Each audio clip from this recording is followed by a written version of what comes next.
জিলহজ্জ মাসের আমল ও করণীয়। জিলহজ্জ ইসলামের একটি অত্যন্ত ফজিলতপূর্ণ মাস। এই মাসের প্রথম 10 দিনটি আল্লাহ তাআলা সবচেয়ে মর্যাদাপূর্ণ দিন হিসেবে উল্লেখ করেছেন। এই মাসে করণীয় আমল: ১. বেশি বেশি নামাজ আদায় করা। ২. কুরআন তিলাওয়াত করা। ৩. তওবা ও ইস্তিগফার করা।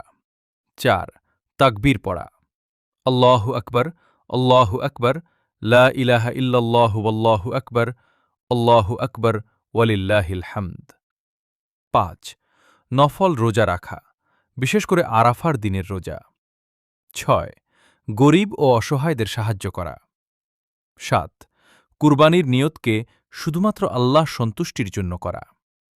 আমাদের শিক্ষণীয়: জিলহজ্জ আমাদের শেখায় ত্যাগ, তাকওয়া এবং আল্লাহ প্রতি পূর্ণ আনুগত্য। আসুন এই বরকতময় দিনগুলোতে নিজেদের গুনাহ থেকে দূরে রাখি এবং আল্লাহর আরও কাছে ফিরে আসি। আল্লাহ আমাদের সবাইকে সঠিকভাবে আমল করার তৌফিক দান করুন। আমিন।